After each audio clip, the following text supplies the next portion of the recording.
नमस्कार, आप देख रहे हैं लोकल हरियाणा। मैं करमवीर सिंह।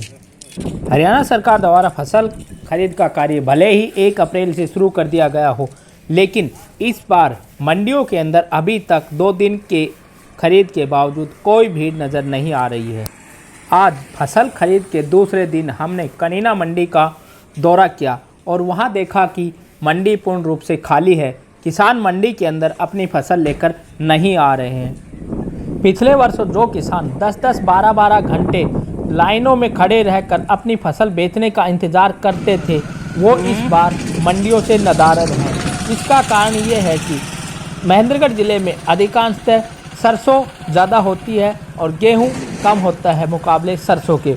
इस बार सरसों की जो खरीद है, बाहर व्यापारी और जो बिचौलिए हैं वो अच्छी खासी कीमत पर खरीद रहे हैं। अभी भी सरकारी 4650 के भाव से महंगा सरसों बिक रहा है बाहर, और शायद यही कारण है कि आम किसान मंडी में आकर अपनी फसल नहीं बेचना चाहता।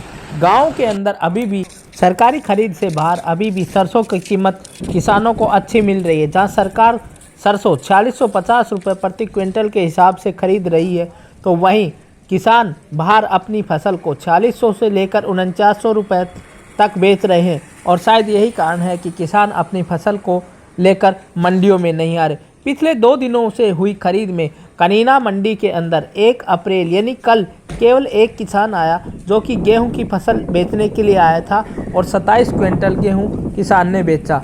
जबकि आज जो खरीद हुई है वो 5 किसान आज मंडी में आए। आज दूसरे दिन 5 किसानों ने कुल 149 क्विंटल गेहूं बेचा।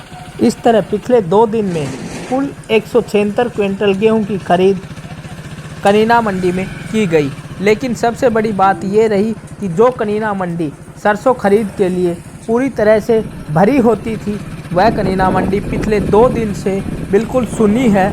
आढ़ती किसानों का इंतज़ार कर रहे हैं, लेकिन किसान अपनी सरसों की फसल लेकर मंडी में नहीं पहुंच रहे, क्योंकि किसानों को अपने घर पर ही अच्छा दाम मिल रहा है।